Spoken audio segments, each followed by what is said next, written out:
サギの花 VS 多発性筋炎、薬ゼロになるまで。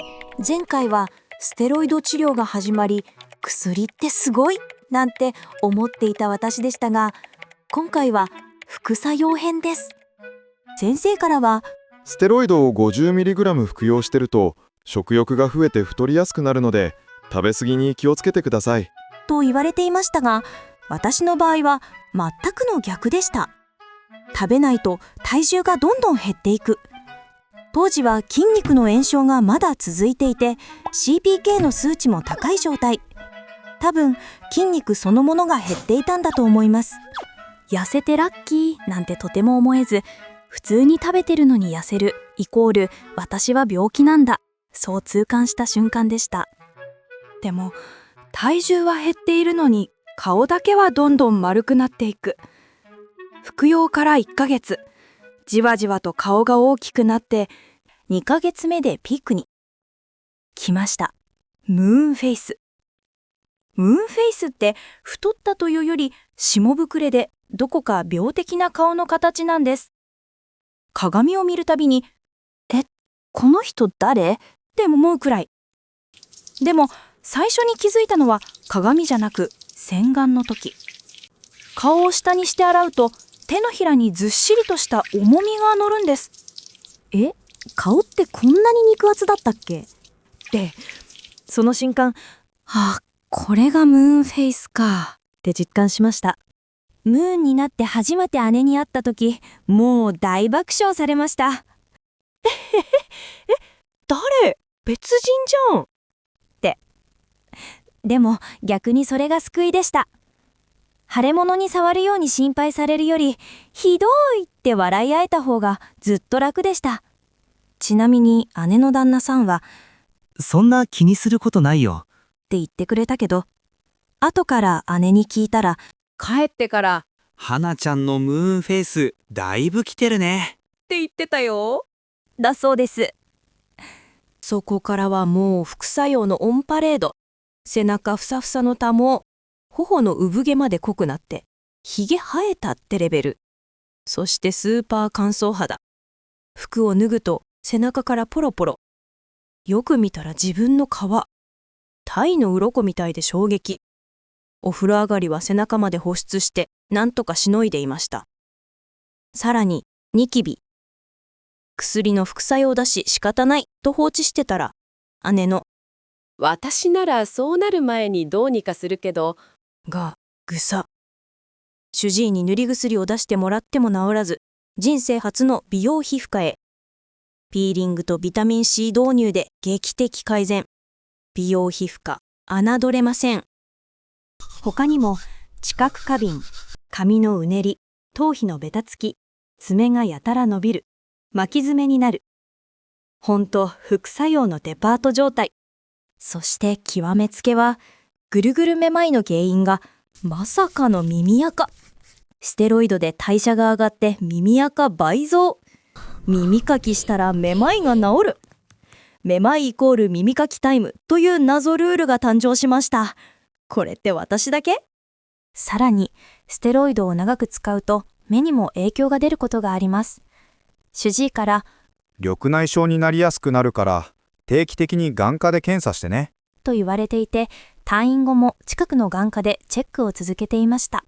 幸い異常はなかったけれど、本当に副作用多すぎとつい文句を言いたくなりました。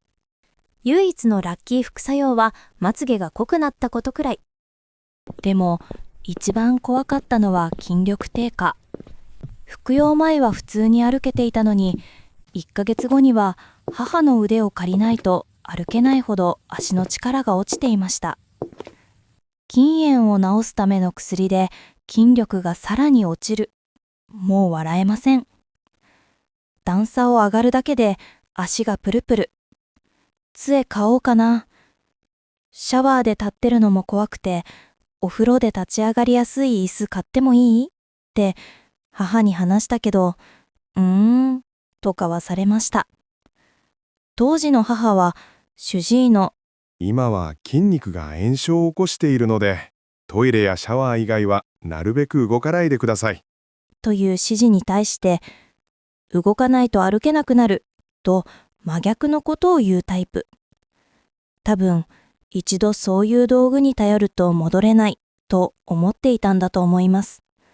あの頃は杖を持つ勇気がなくて、結局買わずにそのまま歩いていました。今思えばあの時は杖があった方が良かった。転ばなかったのはただ運が良かっただけかもしれません。けれど体よりも心の副作用の方がずっと辛かった。診断は受けていないけど多分うつ。ステロイドの高用量を服用すると出ることがあるそうです。理由もなく涙が出て、家族にも会いたくない。朝起きた瞬間から悲しくて、私は何のために薬を飲んでるんだろう。ステロイドがない時代なら、もう死んでたかもしれない。寿命に逆らって生きるの、辛すぎる。そんな負の感情がずっと頭の中をぐるぐるしていました。母はそんな私に、薬に殺されるみたいな本を勧めてきて、私だって好きで薬飲んでるわけじゃない。そんな本勧めるなら禁煙が治る方法教えてよってついイラッとしてしまいました。そしてついに爆発。薬なんて飲まない。ご飯もいらない。もうどうなってもいい。病気は良くならないし、副作用で筋力は落ちるし、顔も変わる。なんでちゃんと薬飲んでるのに良くならないの？もう限界でした。そんな私を見て母が泣きました。花が病気になったのは私のせいって。あの時は私の方が辛いのにって思っていたけれど、今思えば母もずっと苦しかったんだと思います。落ち込んでる私が家にいることで家の空気まで重くなっていくのが分かっていました。母も私もどうしていいか分からなくて、気づけばどちらも限界でした。そんな中でも2週間に1度の通院だけが外の世界とつながる時間でした。通院の時はムーンフェイスを隠すためにいつもマスク。そしてうつかもとは主治医に言えませんでした。理由はステロイドだけじゃなく、その副作用を防ぐ薬もたくさん飲んでいたから。肺炎予防、骨粗しょう症予防、胃薬、もう毎日薬だらけでした。そのうち薬の影響で手が震えて文字がうまく書けない日も出てきて、これ以上薬を増やされたくないと思うようになっていました。今考えれば正直に話せばよかったんですよね。主治医もきっとそれはステロイドの副作用かもしれないって言って減量を考えてくれたと思います。でも当時の私は病気は良くならないし、むしろ悪化してる気がして、完全に病院や主治医を疑っていました。今ならわかります。すぐには良くならない病だということと、ステロイドの副作用は多くの人に出るということ。それを理解できていれば、あんなに苦しまなかったと思います。今まで鼻炎薬や風邪薬で副作用が出たことなんてなかったから、薬の副作用なんてめったに起きないと思い込んでいました。それに治らない病気にかかったこともなかったから、どうしたら治るのかばかり考えていました。でも指定難病になっているくらいなので、まずはこの現実を受け止めることが必要な病気だったんですよね。無知ってほんと怖い。だから当時の私は診察のたびに鬱っぽい自分を必死で隠して、主治医の前では元気な自分を演じていました。家では家族とも目を合わせられず、ほとんど部屋にこもっていたのに、診察室では平常心のふり。今思えば我ながらちょっと滑稽です。多分先生も気づいていたんだと思います。私が毎回ステロイド減らしてくださいって言うたび、少しずつ減らしてくれていたので、何も言わなくても先生には全部見抜かれていたんだと思います。でも当時の私はそれすら気づけないくらいいっぱいいっぱいでした。そんな日々の中で私を救ってくれた人がいました。というか赤ちゃんです。姉が生後数ヶ月の赤ちゃん、私の姪を連れて帰省してきたんです。ある日、私と赤ちゃんが二人きりになった時、暗い顔で泣きそうになっていた私をその子はまっすぐ見つめてニコッと満面の笑顔。びっくりしました。大人はみんな気を使って話しかけてくれるけど、赤ちゃんにはそれがない。ただまっすぐ笑顔で見てくれる。悲しくて泣きそうな私にもためらいなくニコーっと。